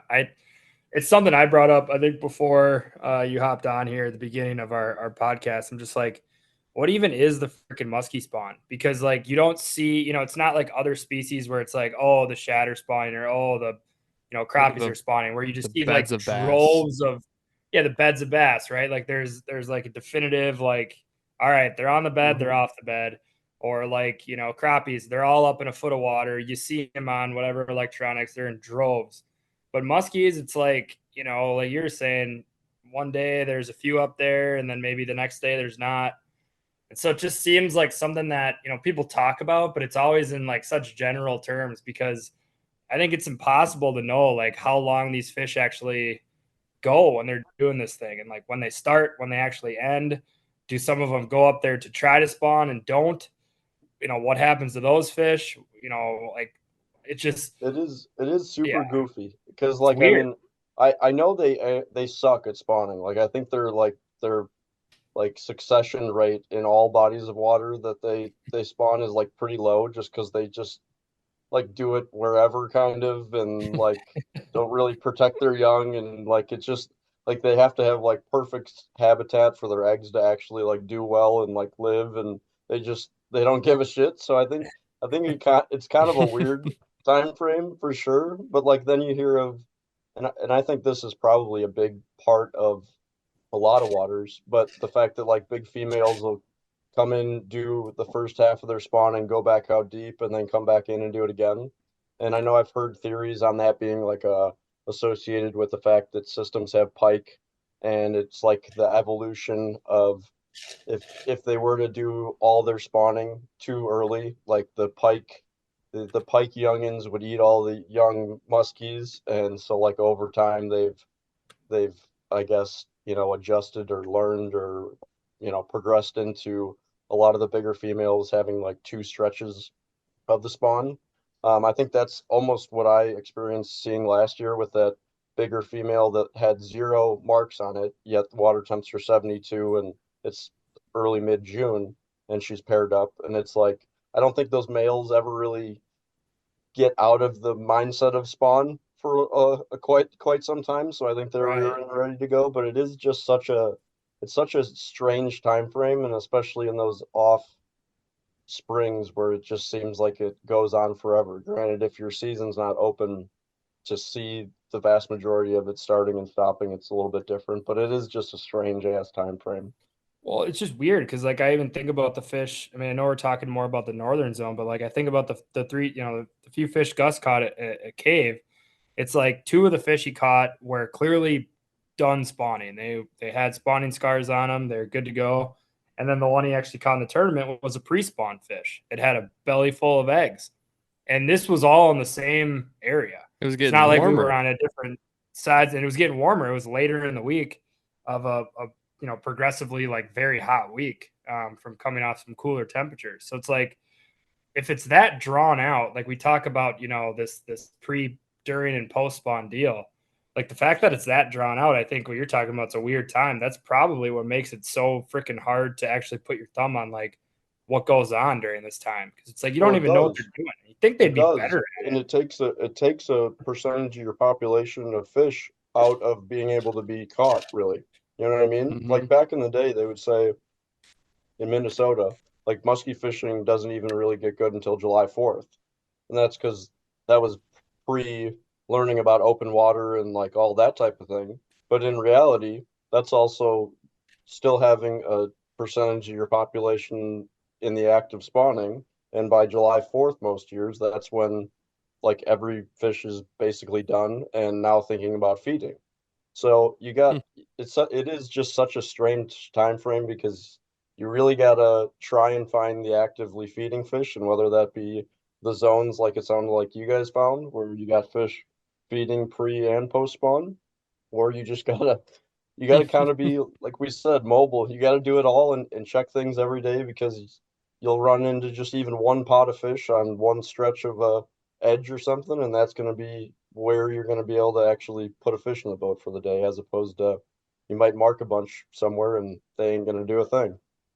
So going on like being mobile, a question I have for you, Austin, is um so when we in the spring when the water's cold, typically we'll work baits slower, or at least a lot of pauses, and that's going to make us move the boat a lot slower, which ultimately fishes less spots. Um, are you more or less doing somewhat the same? Are you thinking about moving baits a little bit slower fishing maybe less spots, but like fishing them in a smart manner, fishing the spots you know are just as we discussed, transition areas, out of spawning bays and all that stuff, and then kind of taking that all in and moving lakes if it stinks or, sticking around if it's good. Like what's I don't know, cause we've had, some pretty decent bites on crankbaits where we're ripping them actually pretty good, but you have to pause them. You can't just go rip, rip, rip. Like you got to go rip, rip, let it sit there a second, and then, give it some big rips. So, maybe if you want to fill in some, I don't know, baits or retrieves or something to kind of get people on the right track. I kind of No, spilled a whole absolutely. bunch I on mean, there. I'm right. You're right on there. I think the only difference for me, obviously, is going through the whole pre, post, or pre, during, and post spawn thing. I think again with our systems in the shad, it just seems to have a slightly different vibe to it. Like I don't think you ever really have to go slow per se. Oh, okay. Just it just seems like you really don't. But the pauses become, I think, the most important piece to getting strikes as opposed to late follows or fish just following. And I've seen that big time within the last 3 weeks, where it goes from the fish are done spawning, we're throwing gliders, but if you were to throw a glider slow the whole time, you would just get following fish. Most of the time, I'm having guys, whether it be twitch baits, jerk baits, shallow rubber baits, gliders. Your overall pace is pretty good, but you got to give that thing time to sit there and hang.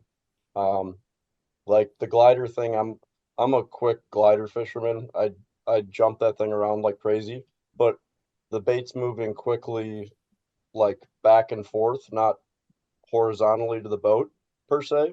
So the bait's moving a ton, looking as if it's doing a lot of fast movements, but it's really only traveling 5, 6 feet, doing 8, 9, 10 glides, and then I'm giving it a long pause. Same with jerk baits, same with twitch baits. I might be having guys do more twitching and pausing as opposed to reeling and pausing.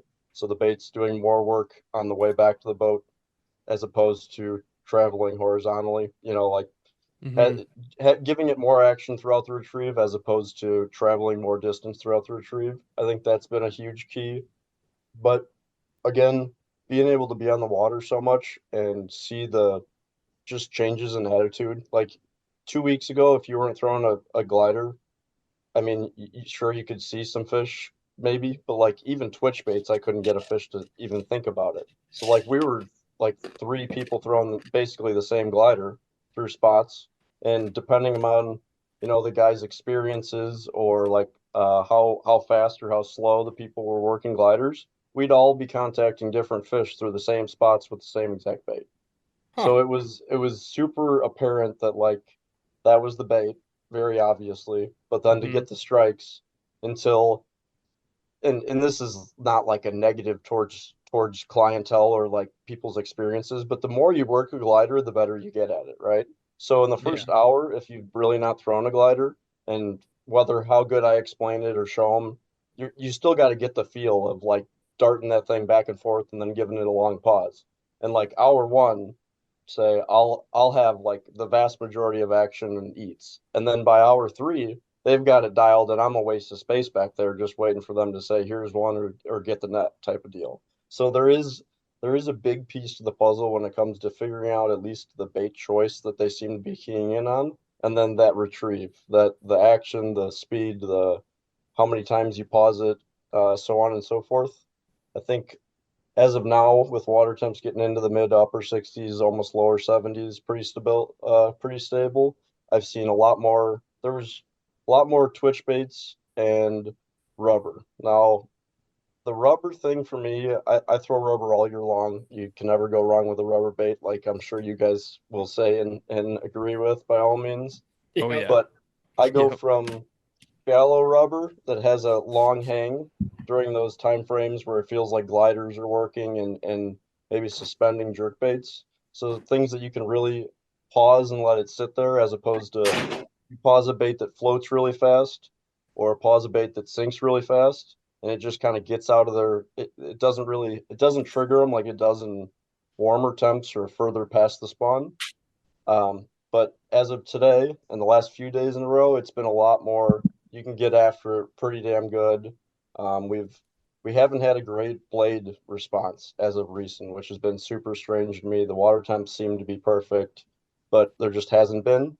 But like the second these fish get out slightly deeper, suspended, the grenades have been pretty tremendous, actually, the best they've been on the chain for me so far. So it's weird to say that when they're shallow, they haven't been responding to blades, yet you get out deep and throw a grenade and you got fish moving on it. So it's a really Interesting. strange conversation. Again, one of those things I'm fortunate enough to be able to try to keep my finger on throughout every day and throughout the weeks as they progress. But the triggering aspect of when fish do not really want to move or pretty lethargic, you gotta pause it. You gotta.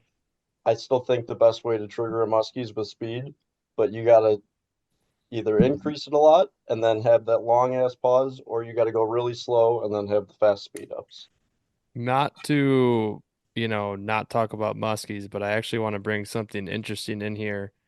Doing some bass fishing, I've actually noticed that when I'm doing pull pause with like a jerk bait or a crankbait to get them to go, I'll get some where you just kind of reel it at a slow to maybe moderate pace and pause it. They might eat it, but I've seen that it's like when you get that bait moving extremely fast for a very short amount of time and then pause it, it fires them up. They freaking love Yep, that. And I don't know, I feel like it's probably the same with muskies. I mean, exactly. looking back on a lot of the crankbait fish, it's from ripping it pretty good and then letting it hang. And then, even this year, I got to fortunately go down to Iowa and we were working with pre-spawn fish and, cold temperatures and I got it on a Phantom and I was working the living daylights out of it, giving it some pretty, quick, like sharp snaps to make it go Mhm. more left to right rather than towards the boat faster, which all makes sense now. And, gave it a couple of pauses in there and that triggered the fish. But I yeah, I think you guys your crankbait. I think you were talking about it on maybe your last episode after the Cave Run tournament, which on on recording, I want to say congrats again on the finish. But appreciate it. you had talked about how you were like twitching whatever crankbait, and then the last like 15 feet or so, you brought it into a straight retrieve, and Hmm. that is like I think that is like one of the absolute best triggers and best ways to flip a switch in their mind from following to committing. Because I can tell you the second that you do that, you're either going to tell them you have to chase this down and eat it, or they're just not going to. Which Hmm. by just continuing to twitch it all the way to the boat, you're probably just going to handicap yourself and it's not actually going to change the fish's mood anyway. So Yeah. you like that is like a huge piece to the puzzle. It's funny if you actually like 3 days ago, no joke, there was not a if your bait wasn't plastic, and I don't mean rubber, I mean like plastic, like a plastic jerk bait, plastic crankbait, whatever. Like you were not it was pointless. There was only one fish that we moved on a tube and it was like 34 and it tried to bite the little blade at the end and probably thought it was a minnow. But other than that, and we saw a ton of fish, it had to be plastic. And the only way that you would convert those fish into like making it look like and attempting to eat, and we got our bites both doing it like this, but making sure you get that bait to that 10, 15, 20 foot range from the boat and then changing it into a straight retrieve. And those fish would fire up, chase hard, and basically attempt to eat or eat in the first turn. And before that, you could do your same style retrieve all the way to the boat, and they would look like they're hungry still, but they wouldn't Hmm. have that switch in their mind flipped to feeding. Interesting. So now going off of that, what do you think about the idea of doing that with, let's just, for simple terms, let's just talk about a Medusa and a Bulldog. What about doing that with Dude, rubber? hell of a question, hell of a timing for that. Let me tell you. So, do you guys know Tom Colling or Colling? Yeah, a good buddy. Yeah, so He he does Muskie League up here. yeah, so he just it was I'm gonna I kicking myself for forgetting this guy's name, but it was his buddy's bachelor party basically, and they had come down in a group of four, fished the chain with me, and this was I think 2 weeks ago already. And it was during the time frame where there was a ton of small fish on the like main lake spots, and I was still getting their vibe. Me and a buddy had guided them. And I'm talking to him. I'm like, all right, well, we're gonna start here, and we threw gliders, and I think we had like four up and one miss, and one tried to jump in the boat like out of picking his bait up out of the water, but they're all tiny. So anyway, long story short, we're like, all right, let's go for some big fish. You think we can do that? I was like, well, it's definitely a different pattern. I was still getting the vibe, but now I know who they are and that they got plenty of experience. So we went out deep, ripped rubber. We found some fish that were pretty inactive by all means. Anyway, long story short, come sunset, we had gone through where we had found a ton of fish, a couple really big ones, the ones that were like basically still bleeding. And we went through the spot, and I hadn't gone through that spot in like 3, 4, 5 days in a row without seeing a fish, regardless of the time of day. And we didn't see a thing. And we had seen fish there all day. So I'm like, all right, something changed. So we pulled off the weed edge, basically started going right down the basin, and there was muskies with bait balls. So we all changed over to rubber. And actually I was throwing a bar fighter, and I had one up on my side, and I told God, I gotta remember his name. I'm so bad with names. Whatever. His buddy, I the am too. It's bachelor, all right. to pitch his bait in front of mine, it chased up on his, and then I go, Tom, there's a way bigger one on the other side, and he's throwing a reg deuce. So he pitches one out off the other side. Thing he goes, oh, here it is, and it's like right at sunset, right at that time frame where you take your glasses off and like you feel like you see one every cast type of thing. So we Yeah. could like kind of see, kind of not see. So he's like, oh, here, I think here it is. And I look on side imaging. I'm like, oh, yeah, she's with you. So he's popping it along like a classic rubber figure eight. And it goes around once, twice, three times. And I'm not visually seeing this. He's like behind me. And it's on side imaging. And it finally goes around. I was going to say something. And then it went around like one more time. And I was like, fuck it. What's the worst that happens? So I'm like, do it like a bucktail. Like, just do a straight retrieve and hang it. So he goes into his first turn, straight, hangs it, thing just unglues, eats the tail. He pops it out of his mouth. He's like, "Oh, it didn't get hooks." Goes around again like a bucktail, hangs it in that same turn. Thing absolutely swallows the whole thing. Oh my Puts the hook. God. It was like a mid 40-inch fish, first like Oh, big that's fish so to cool. unglue on rubber for the year, and Nice. and after it, I mean, we were having a blast by then, but it was like right at the end of the day, and he just goes, "That's the first time that somebody's ever told me to do something during the figure eight and have it work."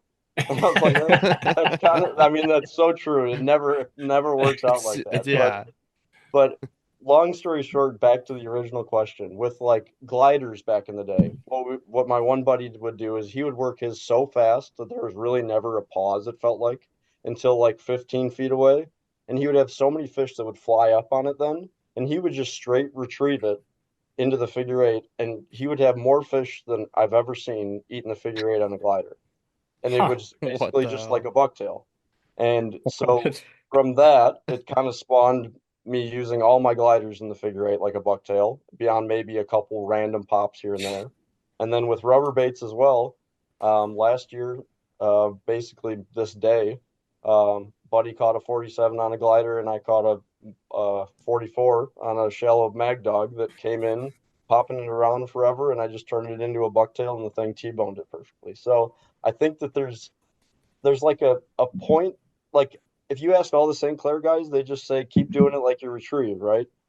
I just have never had that work out great. I mean, It not that never it doesn't does. work there, it Not absolutely often. does. Mm-mm. But I have literally, I have not had that many fish, almost less than five that I can think of off the top of my head, that ever committed to chowing a rubber bait while still popping it around. But the second I've started to like add in after ripping it all the way into my first turn to just use it like a bucktail, I think Mhm. that the fish are just so keyed in and already good. And if it wiggles or the tails move or it literally just moves at all, they're still thinking it's food, and it just works out, triggering them a million times better. So yeah, that is that Already. is definitely something I would suggest in all baits, and it feels so asinine, but it literally works.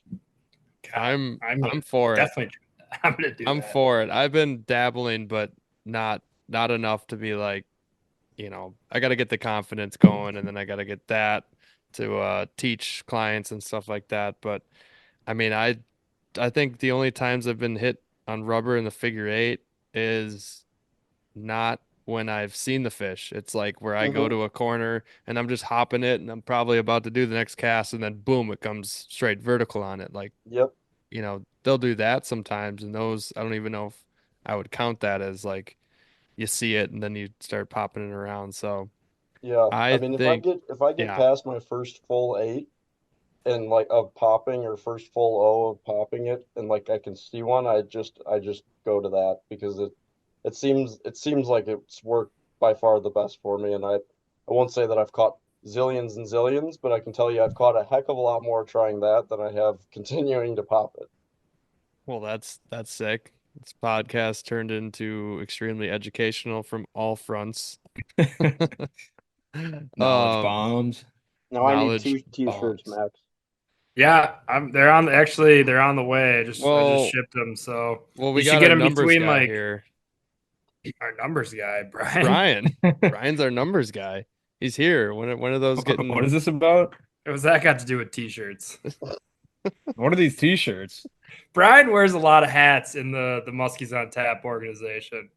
He's also the merch god, so I guess yeah, you would be first in command to deliver the t-shirts. That's Are what we I getting mean. t-shirts? Man. Should have been here When did before, man. when the hell did we get ice cream? Yeah, what the fuck do we get ice cream? There's your movie quote. Oh, I gotta find one from the. You're talking about the ringer, right? Yeah, Yeah. yeah, there you Figures. go. That could come off a little bit odd at first to some people who have never seen that movie, but I think we roll But with the that. Try yeah, it. I feel like, the yeah, true most people see listeners it. will get it by the time they get to this point in the recording. Yeah. That's all that matters. Right, Yeah. right. Yeah, no, your free merch will be, between I don't know, anywhere 3 to 5 business days / maybe 2025. We'll see. Not as fast as Team Rhino. No, No, no, not as no. fast as Jeff. I don't think anybody's as fast as Jeff. No, you put an order in at 3 a.m. That thing's out the door by 3:03. So Yeah. By the time I wake up, I'm opening it. exactly. It's Oh, you didn't nuts. want next day air? Okay, here you go. I wanted like a little buyer's remorse, but like I didn't have to wait, so I just opened it and now I'm happy again. New payday, nothing better. I think well, we're for sure gonna have you on again at some point throughout the season, Austin. But for time's sake here, I think we'll maybe, unless one of you guys have like an itching question about this time of year fishing, go ahead. Otherwise, I mean, thank you so much for dropping the knowledge bombs. I think originally I was just looking for like, a short, quick, spawn, segment to be on the podcast, and here we are, rambling about all this good stuff, and I freaking love it. Yeah, that's never a good idea to try to bring me on if it's going to be short. It's Yeah, also the I fact think we that, learned that the first one. oh my God, yeah. Yeah. I And think not that to ended up being our mention, first megapod, where it just all of a sudden randomly turned into like a 2-hour rap about muskie fishing, and oh yeah. that went over well though. I mean, like that was great. I mean, that'll be similar to tonight. So yeah, no, I don't really have anything else. I mean, I think you've pretty much covered everything that I was interested in talking about for this time we having you on. I'm excited to have you on again now that you're a reoccurring guest. It's all good stuff. So yeah, can't thank you enough for giving us some time. Sounds like you even sacrificed probably a pretty good bite window here this evening to hop on with us. So that's Oof. I probably would have just stung a few and lost them, so it's all right. I appreciate you guys having me on again. I'm glad that Brian doesn't entirely hate me and he joined tonight. I give you half my time now. Now the Yep. third time's a charm. Yep, I'm looking for you the entire time before I get on and after. You got to be clocked in. So it's the only way I'm coming. Sounds good. We'll make it happen. Awesome. That's Well, I appreciate it, guys, as always. Congrats again on the cave run thing. Good luck for the rest of the season. And Gus, I think I'll be seeing you in a few days. oh yeah, hell yeah. I'm freaking pumped. I'm gonna be going to fish with Austin here shortly, and hopefully we'll have some good results, good stuff to talk about on the podcast, I'm sure. And before we sign off here, or you sign off, Austin, just maybe give your guiding info, maybe your availability on, this early season, or if you're kind of already looking at Minnesota stuff, because I know you go out there in the summer. Yeah, so I got Southern just opened, like we've talked about, but Austin Wiggerman's guide service. My phone number is 815-575-3468. I got openings for sure. May or what's left of this May. Probably got about 2 weeks left of mostly targeting the Fox chain. That'll probably switch over pretty shortly to Geneva, and then I'll be mainly on Geneva, southern Wisconsin through about the end of July, out in western, northwestern Minnesota from end of July through early September, and then back on Geneva for the rest of the year. So anybody who's looking to get out, definitely got a lot of really good fishing here in the coming weeks, and obviously for the rest of the year. So been a fun year, great year so far, and certainly looking forward to it from now on. It's been a heck of a lot better recently, so I'm jacked. Love to hear Hell it. yeah, that's good. Love to hear it. Good stuff. Well, appreciate you coming on, and look forward to having you on again. Awesome. Thanks again, guys. Yeah, appreciate it, Austin.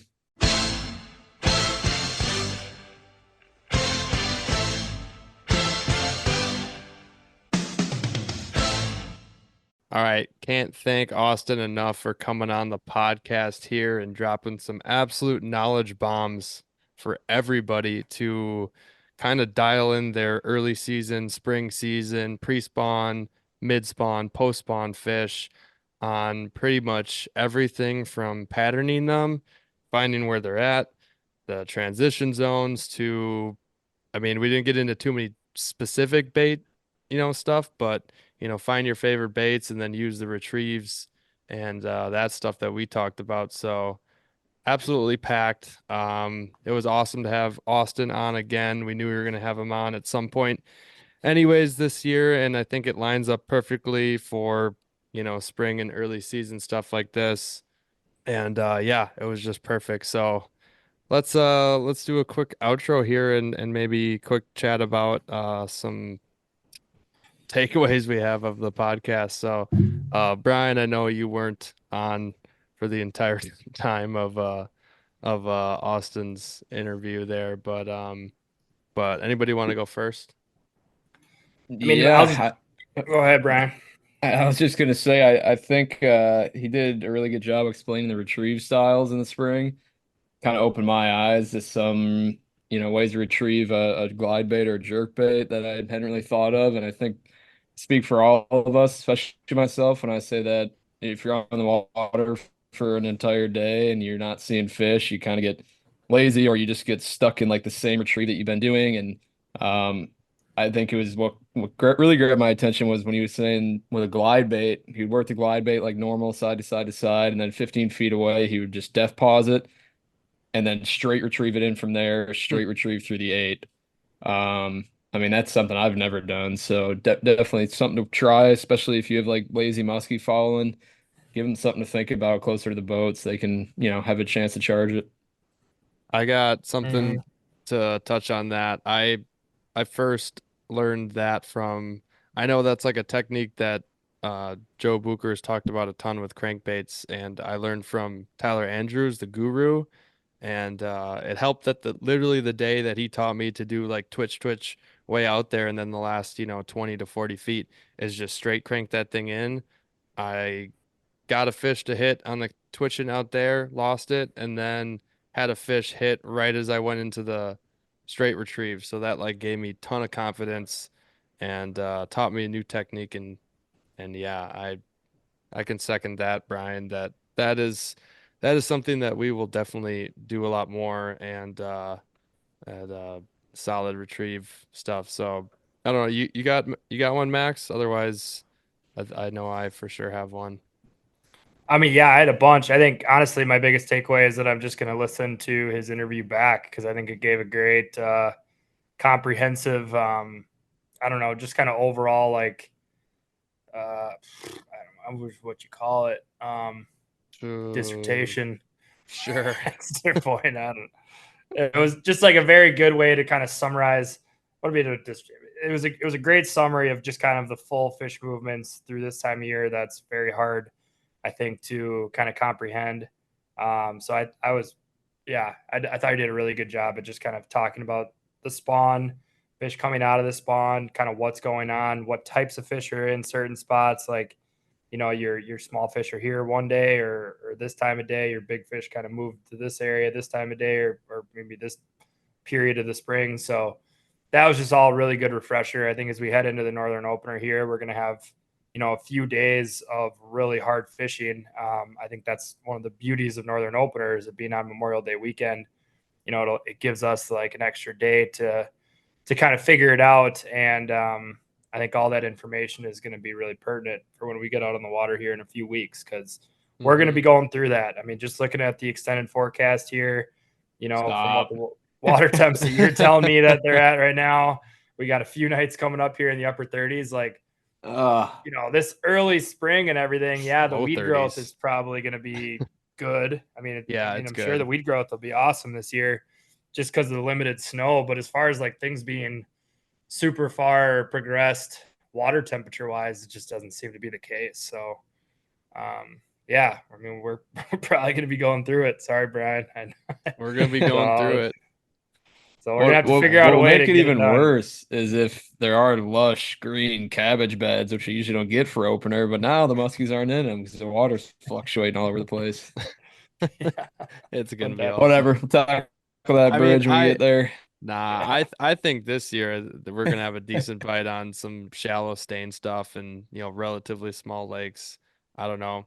I think it's gonna be the same thing every year. I think I, it's gonna change literally every year just because like stain lakes last year sucked, or the ones that we picked doesn't mean they're not gonna suck. But I mean, then again, we're gonna dial something up, and it's all gonna be dependent on how the rest of the next few weeks go. And all we're going to try and do is like summarize where we're at right now, and then everybody can kind of take away with what they will with that information. And then before, I guess, I quickly, well, no, I think I already talked about the temps and stuff in our little intro thing talking about Southern Wisconsin, so I'll skip that. But for the Austin interview, he dropped some serious knowledge. I mean, some of the stuff that I couldn't fully like take in immediately. Definitely gonna have to re-listen. Well, I mean, I will be for editing it up, and probably gonna have to take some notes or some of the finer details. But Right. one has to be looking at a spawning bay, is that like when he was talking about the big fish and how they'll stage on the steeper stuff going in, and then on the way out they'll take the more gradual route. But I thought that was extremely interesting and something that I'm going to try my best to pay attention to. And because I think it just makes perfect sense. I mean, as we already said, he is hashtag dialed. So Dialed. you want to know northern Illinois, southern Wisconsin, call up Austin. He'll get you dialed with his already dialed pattern. So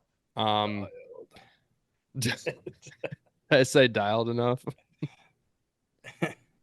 Bing. Dialed.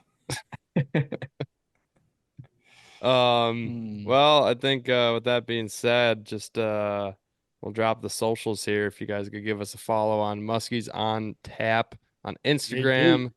Little lackluster Shut up. on the bait of the week. We'll see if we pop one of those in here and I there. think we did say that they were gonna stop once muskie season opened. That's true. But And we I went mean, if we musky have like a fishing. fire week with a certain bait, you got to throw it up there. Let Oh, the people know what they're it'll eating. be tentative. Yeah, we'll keep it, we'll toss something out here and there. But Yeah. the fire edits are back. The musky content is back. Back and better than ever. New cameras, better setups this year. We're gonna get some sweet footage. I actually had Gus. I had a guy reach out to me. You're not gonna like what he said. What'd he say? He said, I shit you not, I can show you the DM. He said Muskies on Tap YouTube coming soon. Let's go. Oh, woo. Gotta happen. And Yeah, woo. We might just need to hire an editor. Just dump him loads of B-roll, make him, make it something nice. Honestly, not a bad idea. Just cough up the money and say screw it. I don't know how much it would be like per vid if he makes like a 10-minute vid. Man, I don't know. It's a good question. Probably $100 a minute or something crazy. Jeez. All right, well that's all we'll give out the details there when we get the ball moving on that. But yeah, we'll also if you want to book a trip with me, my guide service is Suggs Fishing Guide Service. I got not really that many openings now left for July. That's getting pretty much fully juiced. I got a couple around what we were describing, that end of June time frame. Not many there as well around, those peak moon times, but little availability there for some muskie fishing. So if you want to get a hold of me, website is www.sugsfishing.com. All the info is on there. All the socials are at Suggs Fishing. And let's get you on the water and get you a muskie. So looking forward to the northern season. We got a couple weeks yet for that. But if you guys got nothing else to add here, Brian, you want to take us away? All right, everybody. Thank you for listening to this episode of Muskies on Tap. Shout out to Austin for coming on for the second time. Absolute beauty. We've got nothing but just stagnant waters for the next few weeks while we're waiting on the Northern Opener. We got 2 more incredible guests coming up. Until then, to tie everyone over, stay tuned for that. And hey, let's give a shout out to the T-Pups. The T-Wolves are putting on quite a showing for you Minnesota fans. facts. Well, I mean, y'all delusional ones out there probably think Anthony Edwards is already the GOAT. Well, hey, stay tuned. I'm here. I'm all for it. But until then, I'm cheering them on. Peace. Big one coming next week. Big interview coming next week. Big. Big. Big.